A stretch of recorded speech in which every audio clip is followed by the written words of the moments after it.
Good morning, good afternoon, good evening, wherever you are in the world. I'm Paul Elam with A Voice for Men, and I am with huMAN, who comes to us via the internet. I stumbled on his work some time ago and have enjoyed it thoroughly. We did one discussion before that was very well received, and thought we'd do another. huMAN, how are you doing, man? Hey, Paul, thanks for having me back. Pleasure. Glad to have you here. We're going to venture into a little bit of taboo area here today. Not really taboo. Nothing's ever taboo. Hopefully, with guys like us that explore life in the red pill, there is no taboos, nothing we shouldn't talk about. But we'll test that a little bit today by talking about life in long-term relationships. And it's interesting because I have been in a long-term relationship for going on 17 years, and I know that huMAN, you are also in an LTR, are you not? Yeah, mine hasn't been anywhere as long as yours. Mine's been over a year. But yeah, I always find it curious is probably the most diplomatic way of describing it, how contentious the issue is amongst guys in the men's community, let's call it, where they've got hard and fast rules. I understand having it about themselves, but, really shaming other guys, or not just kind of having a live and let live attitude about the discussion of this, because everyone talks about the biological fact of men are attracted to women and the way women manipulate men and how men are taken advantage of. And we understand it's a biological response, but when there's guys that obviously have taken the red pill and know a lot of this stuff and are very, they have a lot of self-respect and tend to have a lot of confidence, and they do have long-term relationships like myself or Barbarossa, they want to automatically throw men like us under the bus, no matter that we articulate, you don't have to do what I do. I'm not being prescriptive. All I'm saying is this is an aspect of my life, and we can not talk about it if you don't want to, but it's funny how they just throw you overboard if you don't stay within their very strict dogmatic parameters. Well, I've certainly tasted my own share of that in doing this work over the years. And let me just sort of echo that. We're going to have a discussion about how we operate in long-term relationships post-red pill. And we're going to discuss that honestly and openly, and acknowledging that, a lot of my audience are in relationships. And I will stand by one thing that I said for a long time. Most men, red pill or not, are going to pair bond. It's going to happen. May not be happening now, but it's going to happen. It has happened, something like that. Relationships with women are a part of men's lives. And if you feel like you need to throw somebody under the bus for acknowledging that reality and talking about that honestly, then, feel free. But, I think you'll find I don't fit under a bus very well, and I'm kind of hard to get down in there.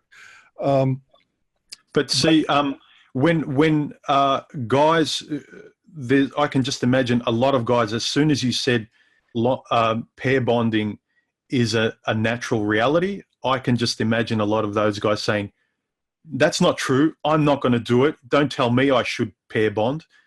And that's the difference. Of course, and even though I never said the word should, never implied the word should, never felt the word should, never wanted to send a message of what somebody should do, I'll say it again 1,000 times, I am not recommending anything to anybody. I'm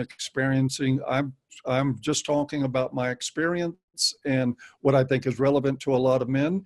If you don't want to have anything to do with pair bonding at all and will never ever be with a woman the rest of your life, you don't need to fucking watch this video.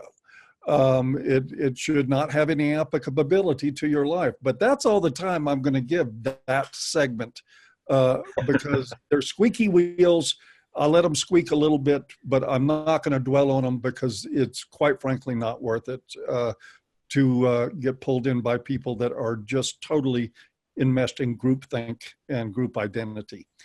Yeah. That being said, I am in a long-term relationship, and one of the things that I have discovered after nearly 17 years in the same relationship is that indeed hypergamy, women's immaturity, women's inability to deal like grown-ups with emotions, with facts and reality, is a very real part of life. I mean, that's my experience. And don't get me wrong, I care about my partner a great deal.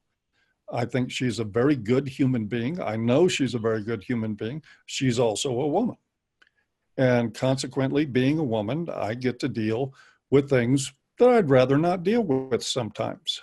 And it always is a trade-off. And so one of the first things I want to say that struck me about this topic is that, you know, most men will pair bond, but my experience has been is that there's always going to be a trade-off, that there's going to be costs associated. You're going to have hassles that you do not have in single life.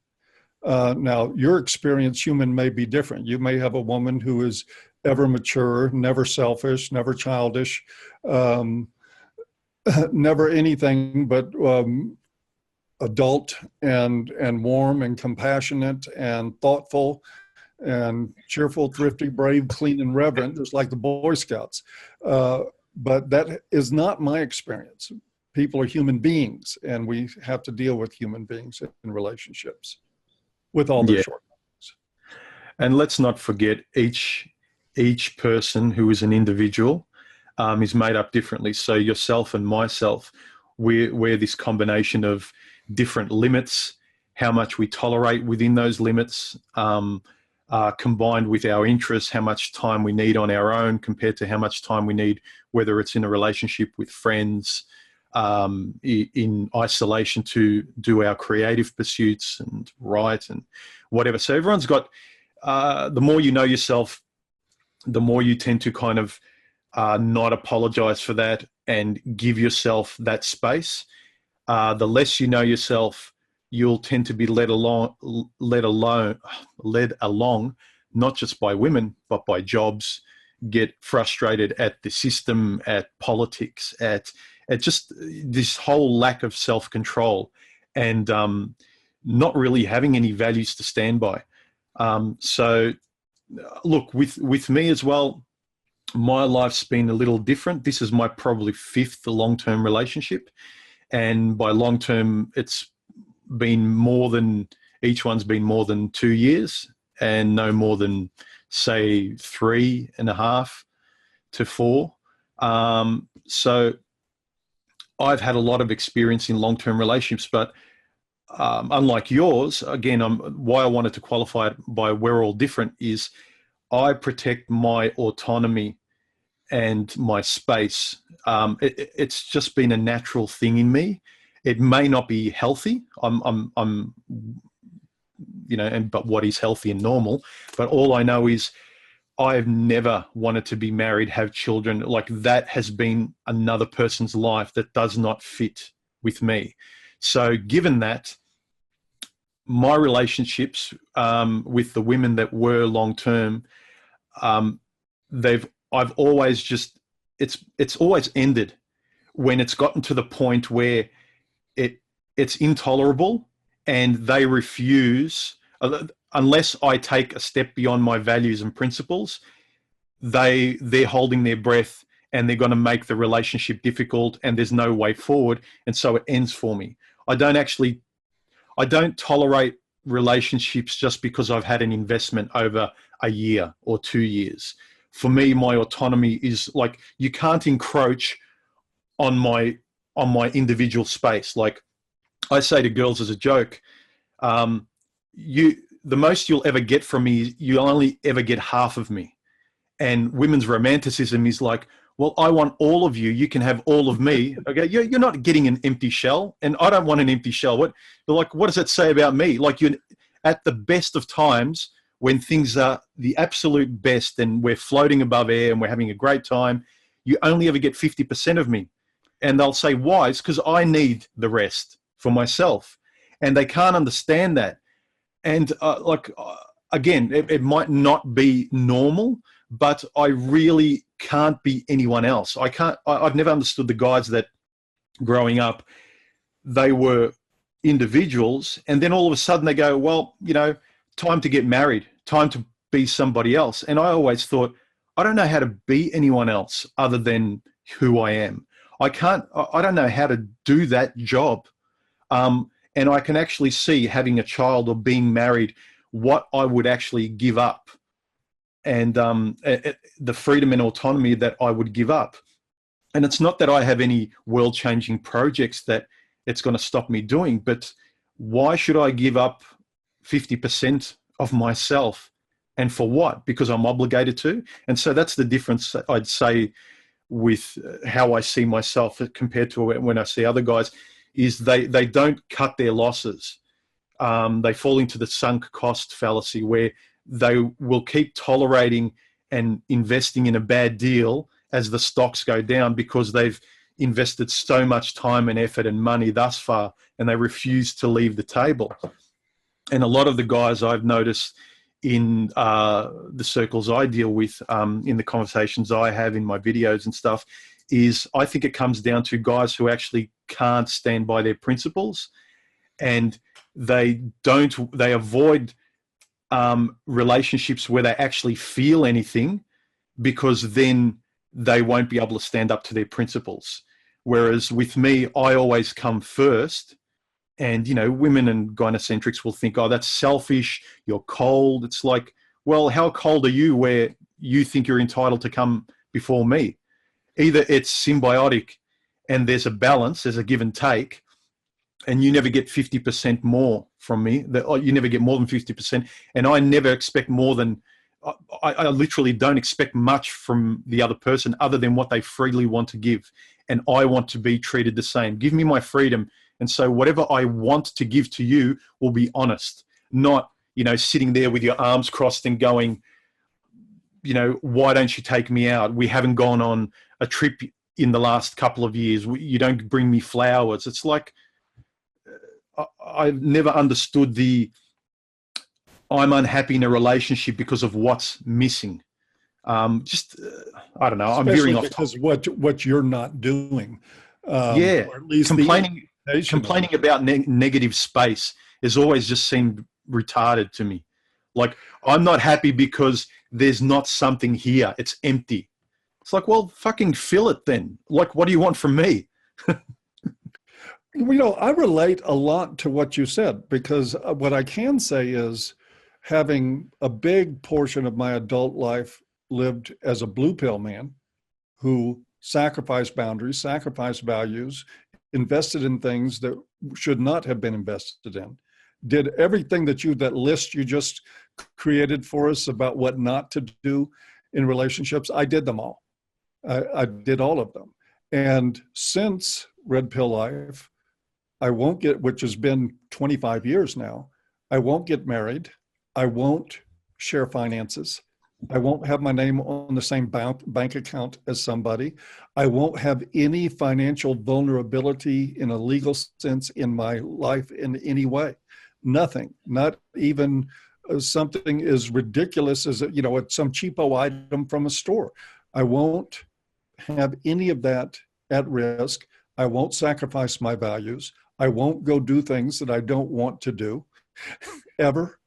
I won't see movies that I don't want to see. I won't eat at restaurants that I don't want to eat at. Now, I do make efforts to compromise in some ways, because you're talking about another person, but those basics there, the sanity, to me, the sanity keeping basics.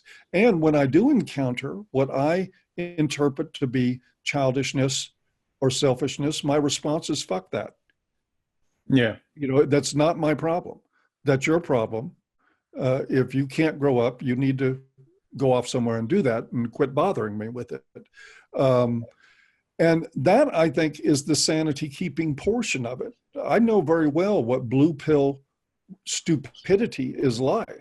I spent my time, I went through a divorce where I felt like the biggest pincushion and victim in the world. My money was taken, everything was taken. She cheated on me. It was terrible. My heart was broken.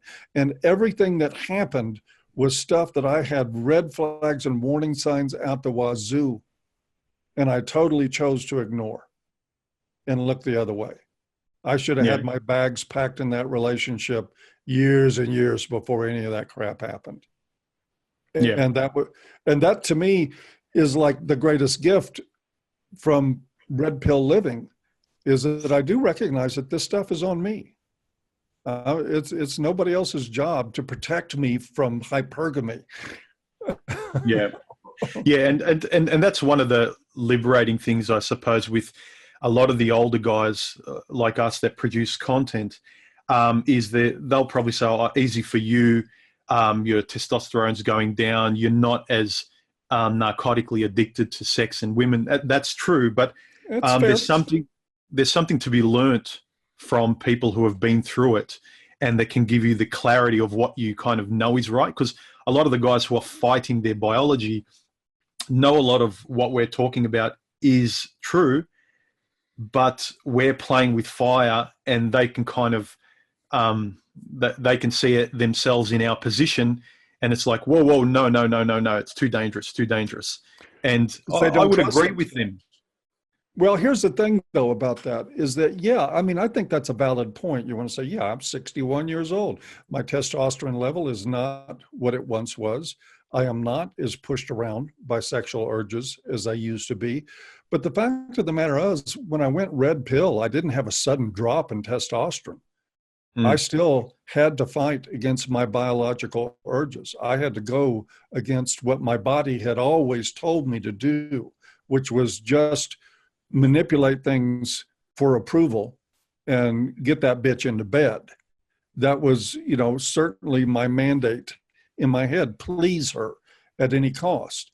And my biology was driving that. I had to overcome that. And again, that's a personal responsibility. So while I understand a guy that says, well, gee, you're an old man, you're 61, I'm 30, and I'm still got raging hormones, and I still, want to bet everything I see, and it's more dangerous for me. Hey, you know something? I wasn't much older than that when I went red pill, and I had to overcome my own drives to do it. I don't buy it as an excuse to say you can't, or it's what kind of message are you sending when you say, oh, that's too dangerous? What you're really saying is, I don't trust myself. Yeah. I liken it to, and I understand if someone particularly has been through a divorce and had their children taken from them, and the house they paid for, and watching their ex-wife with their kids, she's got a new toy boy and this guy's sleeping in their bed, and it's just a mental fucking rape. And it just, I can't imagine what that'd be like. And I can understand wanting never to experience that again, and shutting that door. But I suppose all I can describe is I'm similar to you. I have kept at arm's length anything that would realistically, in a very real and calm sense, given my age, my experience, I've had 5 long-term relationships. I know myself in them, and I keep the law and her hypergamy and female nature as far away from ruining my life as possible, along with my no bullshit attitude of walking away if she steps on any one of my foundational sort of values and principles. And I always come out with those things. Every woman I meet, they think about it. They conveniently tell you, when they tell young guys when they date, if you want to get her into bed, or if you want a second date, don't talk about past relationships. Don't talk about all the important things of how you would actually know her mind and her value system. Don't talk about that. Talk about the weather. Talk about bullshit. But I've never done that. I've been pig-headed. I always ask about, so how did your last relationship end? Or just making chit-chat. But I want to uncover how she was in past relationships, what her value system is in relationships, how she sees men, how she sees women, Tell how me she about sees. your father. Yes, like if someone goes to therapy, they don't do chit chat. You know, if I'm meeting somebody I want to have in my life, whether it's like a good friend, you know, you go through a conscious or unconscious vetting process even before you invite them into your home, let alone if they're a partner or just a friend you want to invite into your home. So for me, it's like, no, you talk about all that stuff so you get to know what they're like. And women are masters at avoiding responsibility. And when you talk to a lot of women, they avoid those topics like, oh, I don't want to talk about my ex. It's like, fucking, I do. Because this is my life. You know, I'm not going to give you a bar of my time and endanger myself by finding out you're a psychotic, narcissistic bitch 6 months or a year later, after you've sold to me some other version of yourself. I want to really dig deep. And look, I have an interest in all this, like you do probably, Paul, a psychological. So I know a lot of questions to ask that they don't consciously know I'm asking, just to kind of reveal what kind of person they are. Well, I remember one I used to use in my 30s when I became interested in red pill ideas was, especially with the really good-looking women, that you call it dick hard is just speaking, where just my hormones are wanting her and nothing else. I remember asking them, so if there was one thing you could change about yourself, what would it be? And it seems an innocuous question, but a narcissist won't know how to answer it because they think they're perfect. And like I've met a lot of females where they go, oh, I don't know. That's an interesting question. And they literally can't find anything wrong with themselves. Of course. To let me back up for a second too. Also, I agree with you. You know, if somebody's too guarded with their past, it's you want to pay attention to that. Yeah. Pull it out of them. At the same time, if a woman won't shut up about her ex, especially if she views him in a negative light, all you have to do in that situation is put yourself in his role, because you're the one she's going to be talking about next. You're going to be the ex bastard at some point if you keep pursuing that. I wonder, again, looking at things like hypergamy. Do you have a set of values that you take into a relationship beforehand where it concerns money? Well, a lot of them are what you described about yourself. You know, no shared bank accounts. I don't want to get married. I don't want to live under the same roof. I'm not having kids. I just want sort of company and us seeing each other when we have time during the week. And just companionship. That's all it is. And I have my own world because a long time ago I noticed most women don't have an inner world. They don't have intellectual or creative pursuits where they need time for themselves. They need time for themselves to they have external pursuits, not much of an internal world. So their pursuits are sort of external, like going to coffee shops, shopping and traveling and fashion and gossiping and catching up with, which, you know, I have a social life too. I catch up with my buddies as well. But I have a very large part of me that needs time for my creative pursuits, like creating videos, writing, art, design, just a lot of individual stuff. And so a lot of my boundaries are set to give me time to do those. But as well as those, I have respectful boundaries, like the golden rule. Don't talk to me that way if you don't want me talking that way to you. I don't appreciate, don't act this way because mine are all reciprocal. So I treat the other person fairly. They're the kind of overarching boundaries, but I have my foundations of I know who I am, and I don't want them encroached on because that's what kind of gives me life. That's what makes me enjoy living. Most women, as I said, they want 100% of you. And I can't give any woman all of me. I need a portion of myself for me. And a lot of these guys that say that I'm not really part of the community because I'm in a long-term relationship, it's because they don't know how to stand by their values. Now, it's really easy. Well, they don't have any values really to speak of to begin with. Or they're all theoretical and they're all aphorisms and chest pumping sort of sayings. And it's very easy. There's a saying, it's very easy to be brave when you're not near the front line. And so if you're a monk and you avoid women, you stay in your own room, and or you only relate to the world via a screen, you're very safe.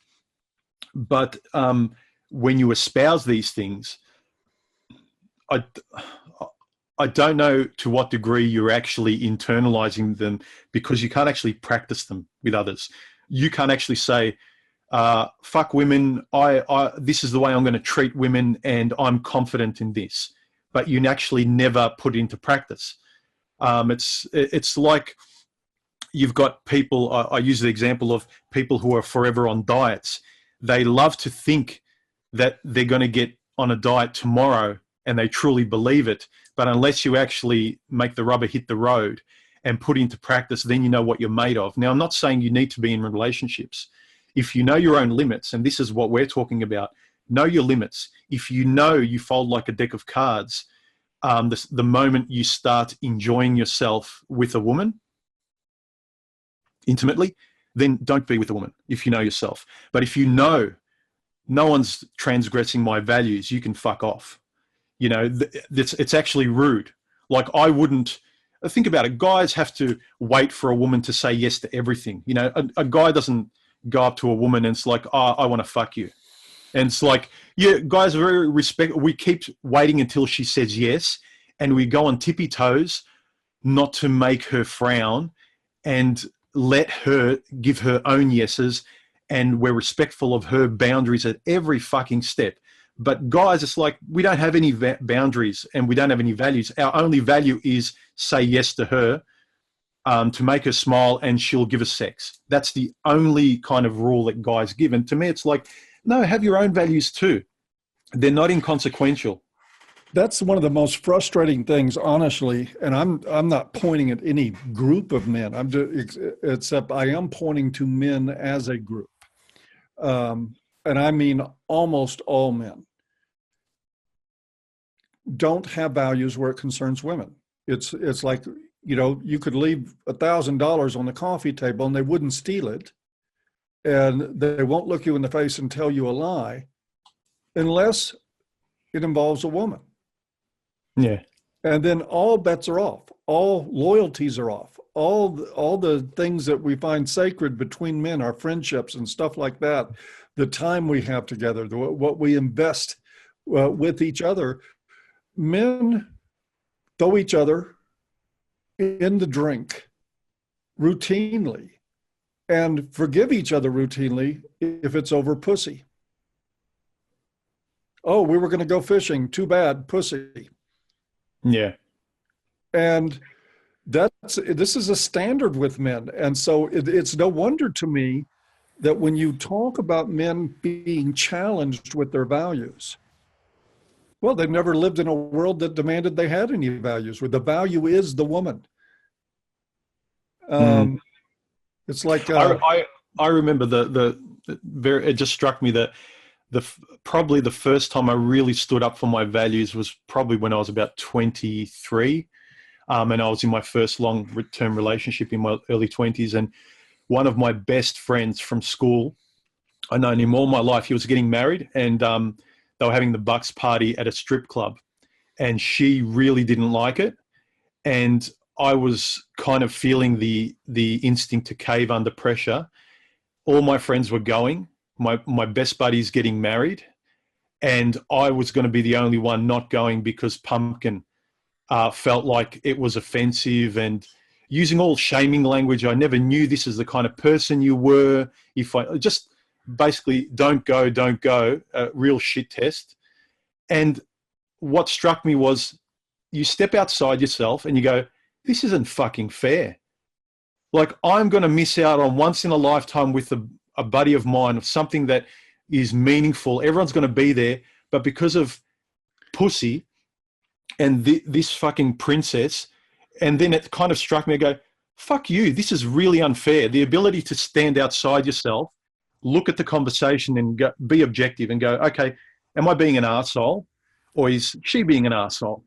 And if really honestly you can go, I'm not doing anything wrong, this person, whether they've got their own problems, their own issues, their own insecurities, it's not my problem. I'm going to regret taking your decision instead of my own. And I think that was the first big one I can remember early on in my life in terms of a female, where I went against it, and I'm so happy I did. Because like you said, there's been a lot of times where I haven't in my life. And You determined how that relationship was going to go for however long that you were in it after that. That was the entry shit test. Let me ask you another question. Now, it does not surprise me that we've ended up focusing on the struggle for some men to maintain values, or even the struggle for all men to maintain values with petty, childish, narcissistic women, which so many of them are. And it is, I think, a routine for men. They're either fold like a cheap suit, or they'll assert their values and keep their dignity. And it's hard to tell, what any man's going to do. But let me ask you this. What is it about being in relationship that makes that worth it to you? What are the rewards? I mean, neither one of us would be in a relationship unless we got something out of it. Yeah, I think it's an accumulation of small things. People just think it's, the female, but there's tiny little things that add up to sort of sprinkling life with, if you want to put it, seasoning. And not everyone needs it. Some people where the trade-off, like to have those little, and it's not just sex, especially not at our age, but it's kind of little things like the touch of another person when you're just sitting on the couch watching a movie. Little indefinable things that just feel good for what they are. You can intellectualize them and you can for sure connect them to biological necessities if you want. Well, there's going to be some guys out there that are going to say, oh, listen to huMAN. Look at that gynocentrism. He's dependent on a woman's touch to feel good about himself. No, I don't need to. It's kind of like there's within the relationship, there's some percentage of, if you want me to point to, what I like in it, what makes me feel good. Just there's little indefinable things. Now, I don't want to go into personal details, but that's an example of little things I can't do with the male friend because I'm heterosexual. So there's just little intimacies and connections with another human being that I can't get with a friend. There's human connections that I get by doing this intellectually that is just a wasteland when it comes to women. In my experience, intellectually, I get very, very little, if almost nothing, from a female because they're not intellectually curious.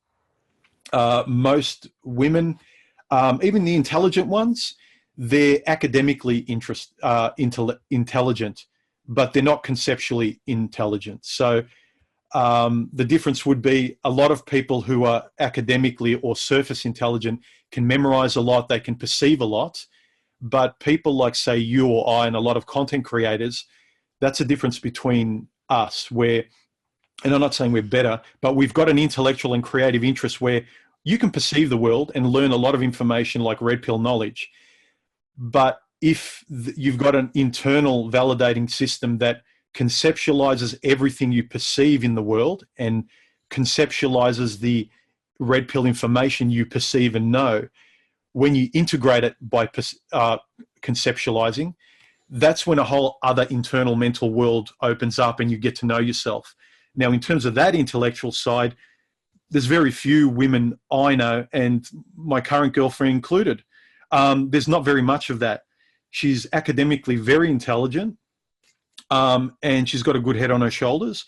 But again, that's another part of life I don't get from the relationship. And I can talk on the surface, but I can't actually get deep into philosophy concepts and, let me pose this question.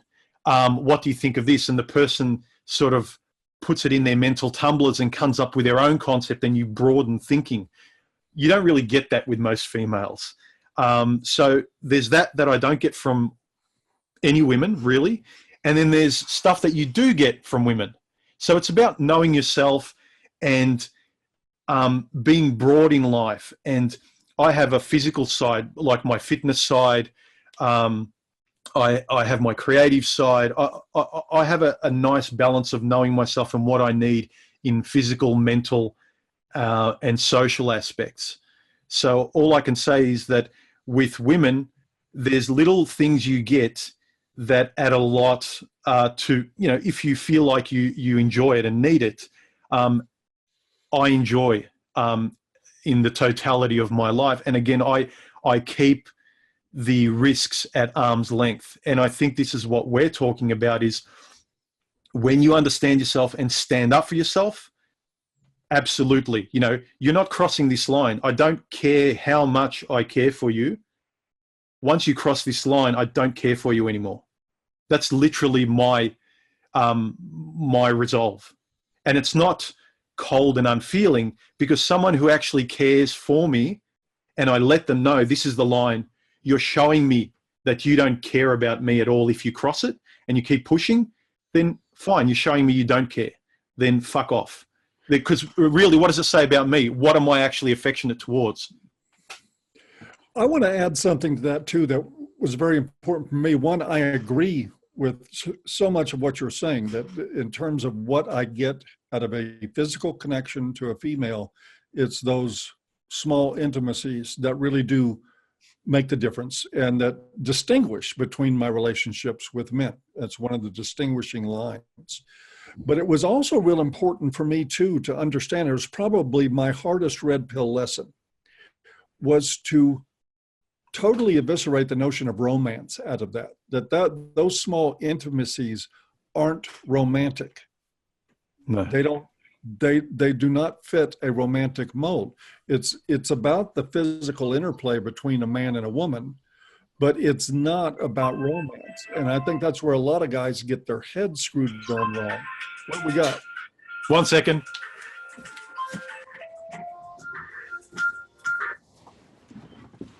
Sorry, alarm went off. Right. Keep going. Sorry for the interruption. I think a lot of guys get that confused.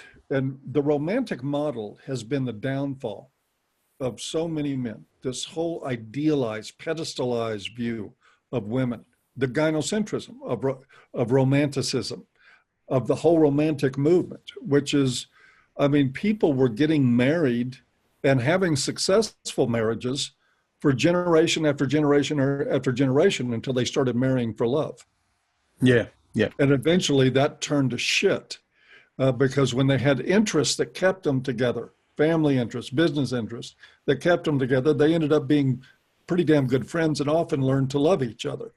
But it wasn't romantic. And that was one of the hardest lessons for me, was how to gut the romantic tendency in me out and say, every time that came up in my head or my heart, to say, whoa, stop right here. This will lead you to destruction. Yeah, the best way I can describe it is my romantic tank ran out in my early to mid 30s. There's just no more fuel in there. And so, whereas in my 20s, the moment the female romanticism would sort of show its face, i.e. wanting you to extend yourself unfairly in the relationship and use you and treat you like a pet, male reaction is, oh shit, I better wag my tail. I better, like, it's not conscious, but you want to keep her happy.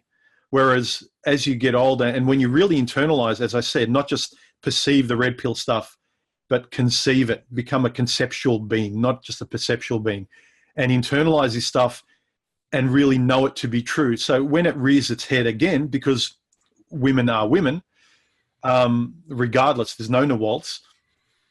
When it rears its ugly head to me these days, it's kind of like you start laughing. Whereas earlier on, internally, it's like, oh shit, I'm scared. What do I do?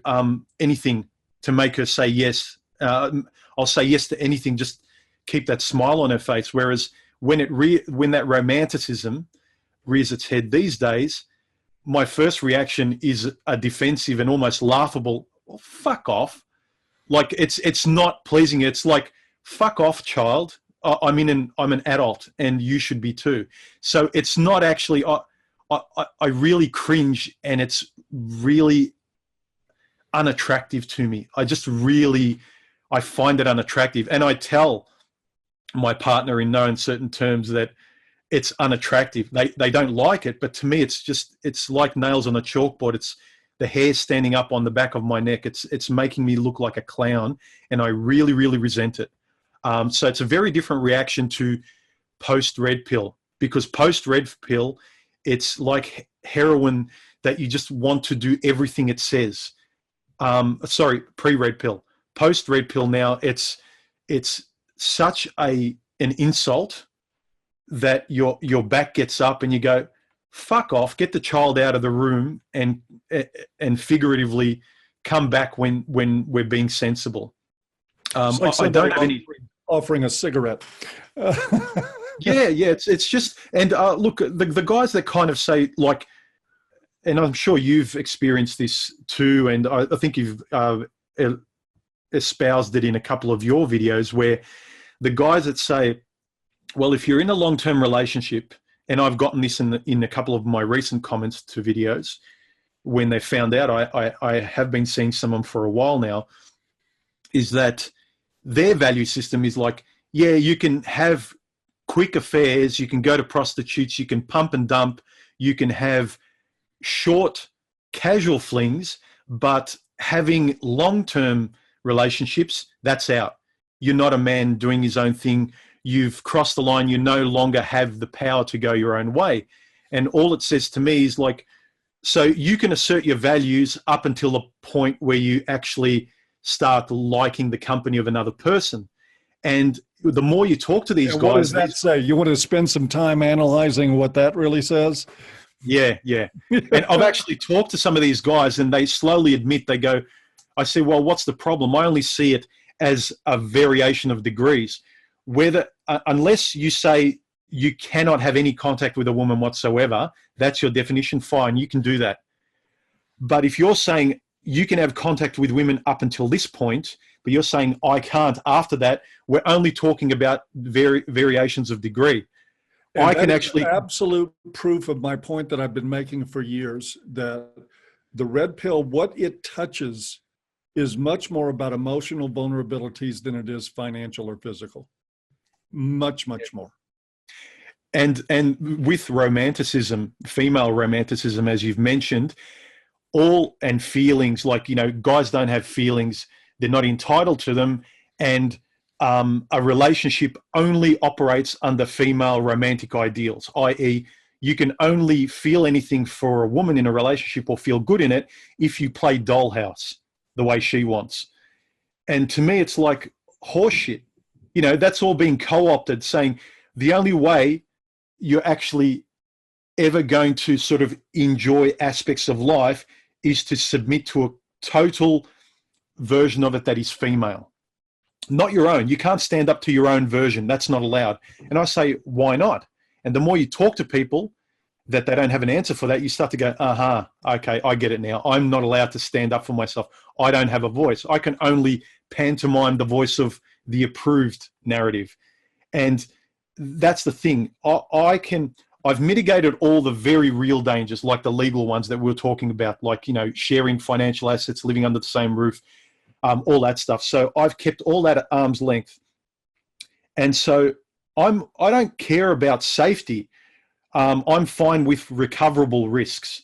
But getting married, that's not a recoverable risk. You know, that's just kind of being silly and stupid Right. and cross And your fingers. emotional safety, as much as we want to reject responsibility, the emotional component to it, that's up to the individual. I'm as safe emotionally as I choose to be. End of subject.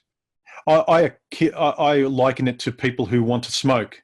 You know, I can say you're an idiot. You know, why are you smoking? But really, if they know the risks and they've got their eyes open, or guys that tell me that, you know, a relationship until this point, a very safe one, it's like a guy that goes up to bullies, slaps them at the back of the head, and goes and runs away behind the bushes.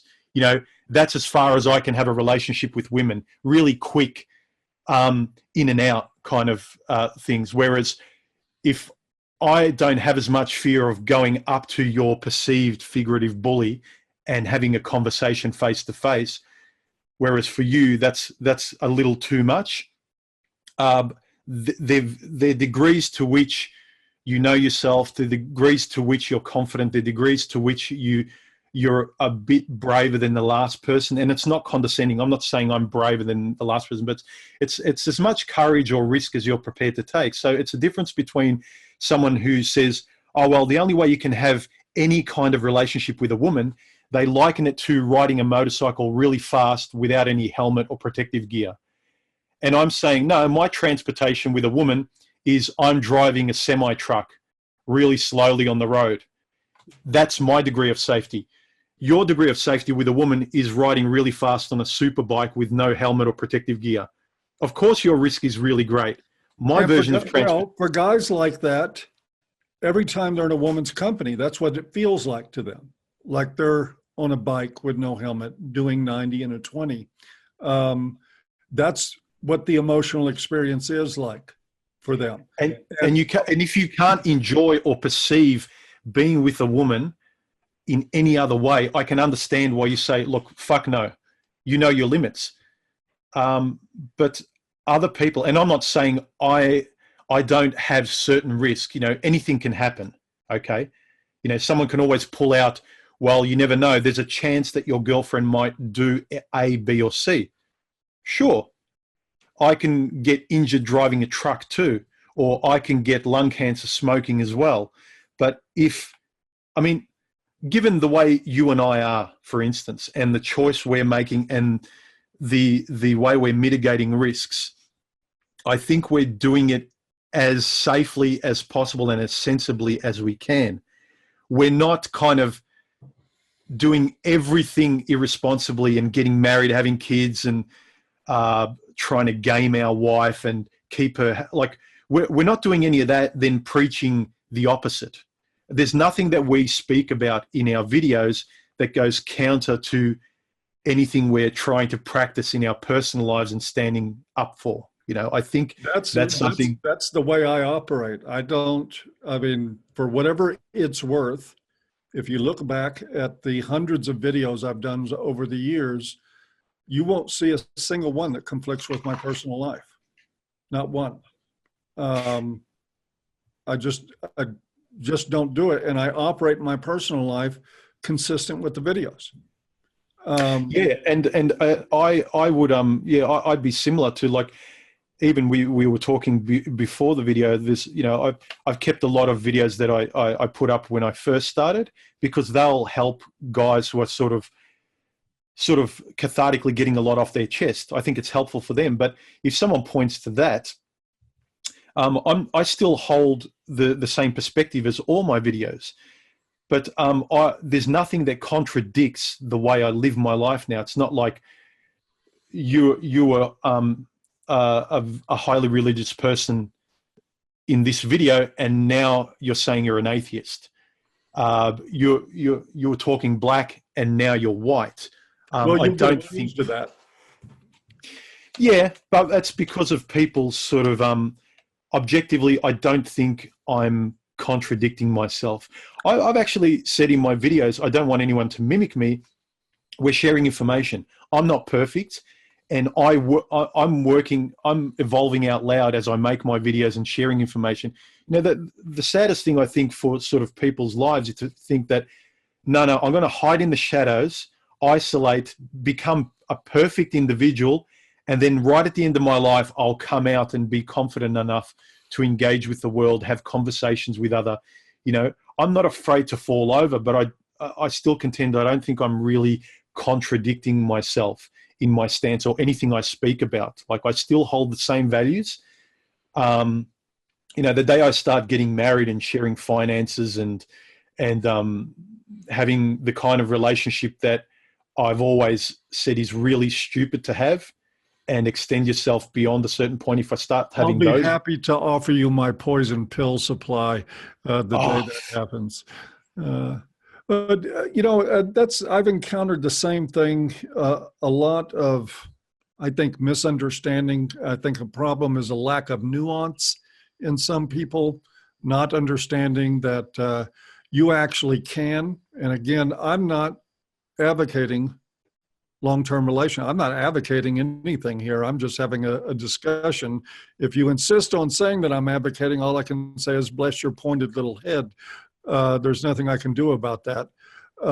But what I do advocate is that if you are going to be in a long-term relationship or any kind of situation where you have even remote potential for vulnerability, that you strongly consider some of the things that we've talked about in this discussion.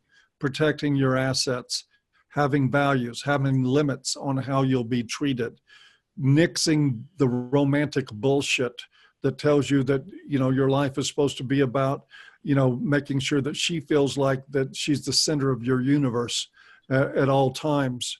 One thing after another, and more, go ahead.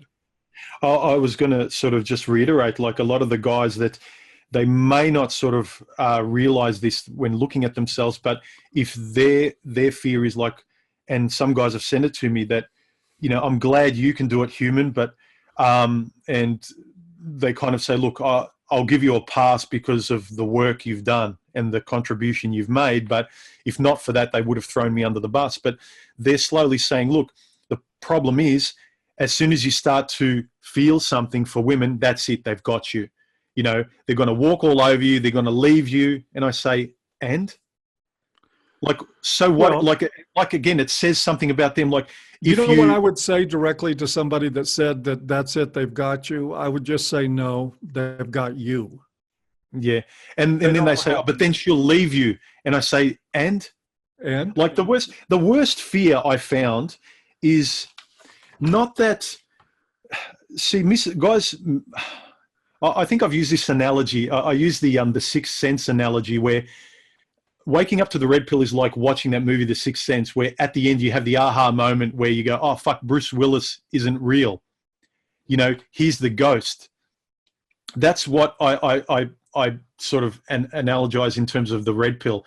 And then after you've seen that, you can no longer watch that movie and see Bruce Willis as real anymore. He's a ghost. What a lot of guys come to at the end, when there's this flip, like, now I stand by myself and my values because I no longer want to be Bruce Willis. I crashed. A lot of guys crash. They take the red pill, and that's when the light bulb happens, because they go through some sort of traumatic event.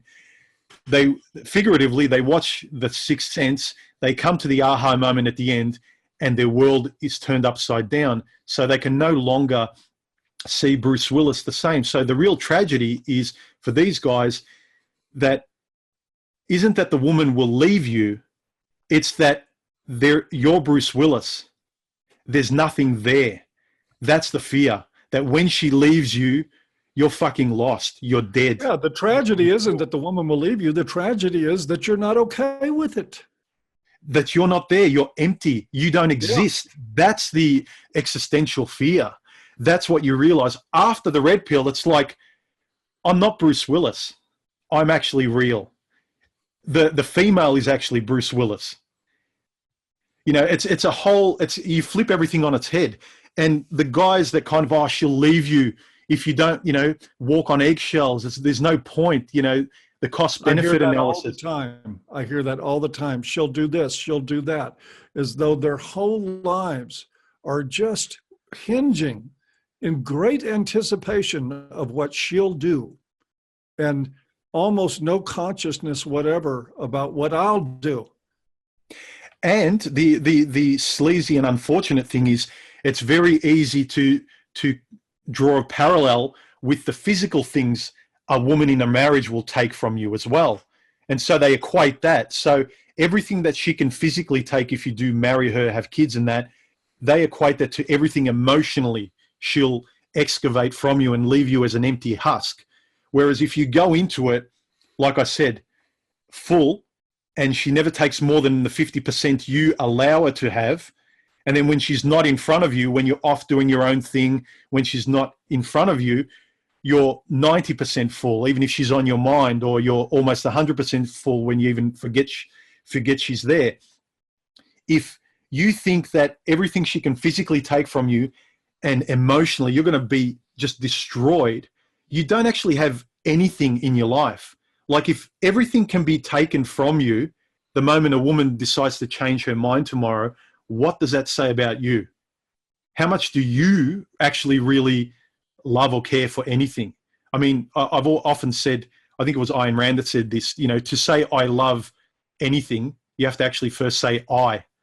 And so if you don't have a good sense of I, you can talk about this stuff as much as you want and the risks, but if you're an empty husk, it's all just words. It's all perception and keeping yourself safe. And life, just about complete safety in a suit of armor where you're just online, I'd say is safe, but you're missing out on a lot. But who am I to tell you how much you should risk? You really need to get to know yourself enough to start sticking your head out of your turtle shell if you want to.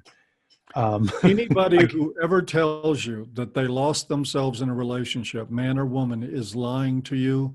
Anybody who lost themselves in a relationship didn't have a self to begin with when they went into the relationship. You cannot lose yourself in a relationship if you are intact and whole going into things. You can't. Well, look, I'll be the first to admit I have in my younger days, because as I went in, she took more and more, and my life was all about her.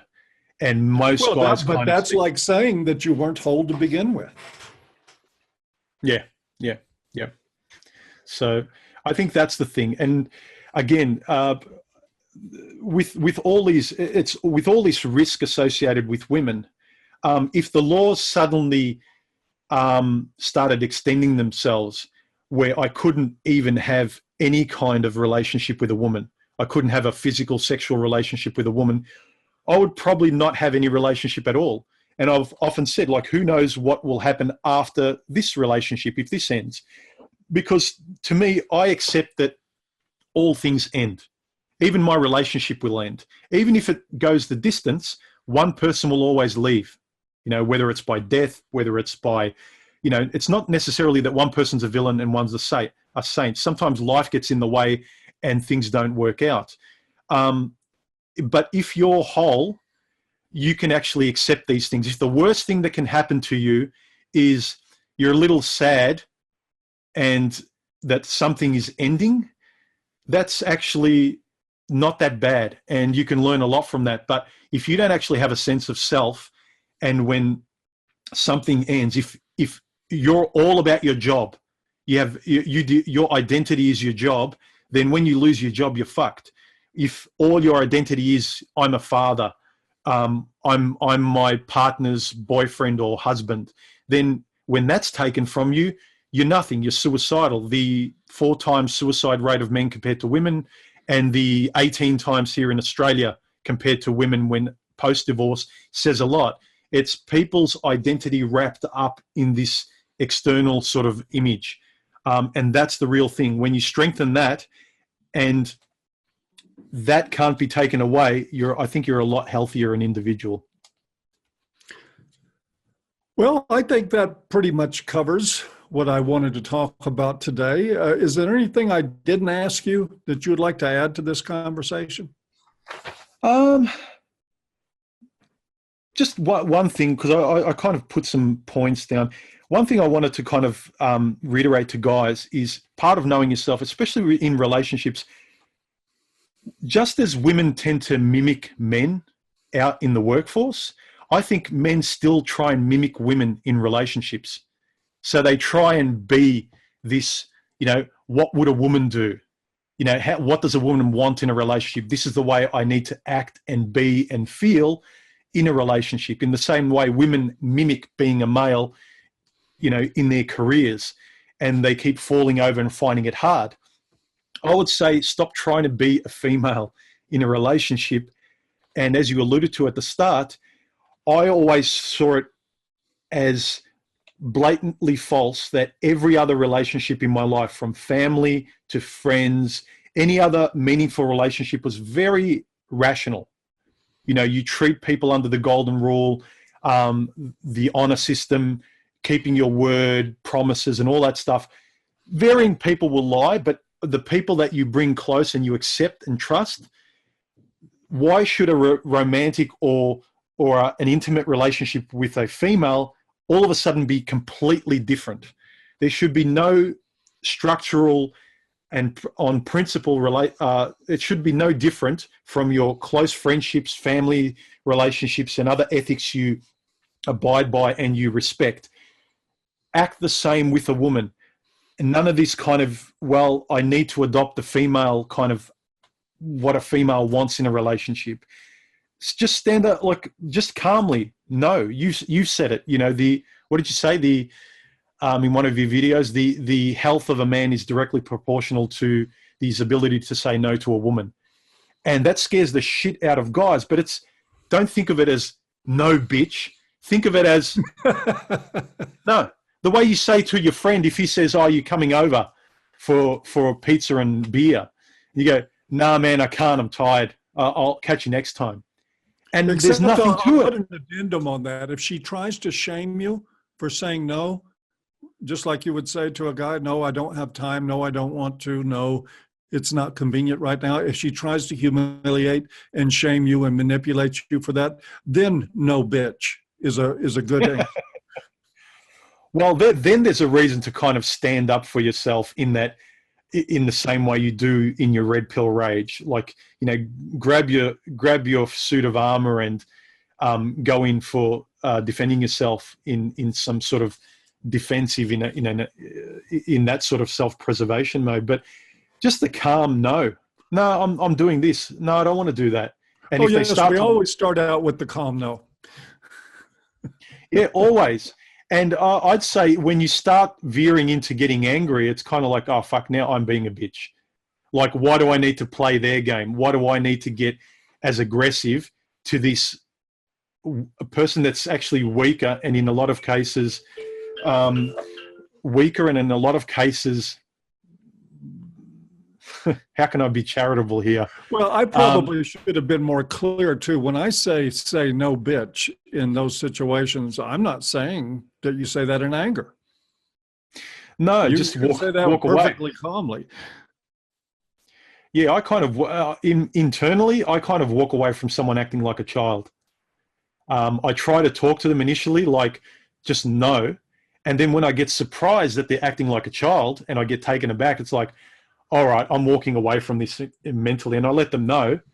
And I'm not engaging with you slinging mud.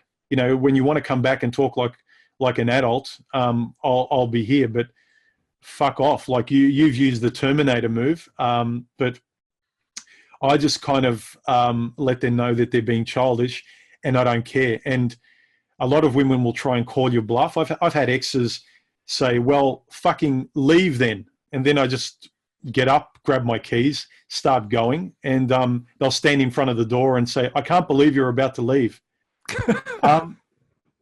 It's like it's not complicated. It's not complicated if you really stand up for yourself. You are the most important person in any relationship. They're not important. Your perception of the relationship, why you like being there. I like being there because of what I get out of it.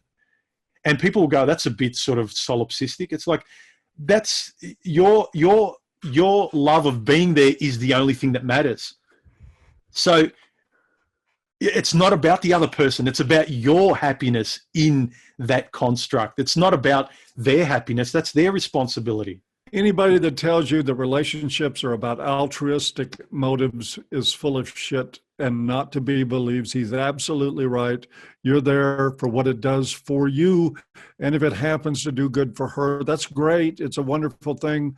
But if it's not working for you, don't blame anybody but yourself for being there. With that, I'm going to say our time is about gone. We're going to have to do this again sometime. It was a great talk.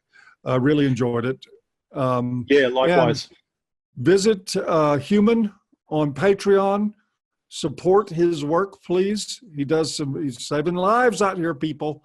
And that's not an exaggeration. Men need this information. They're not getting it from very many places.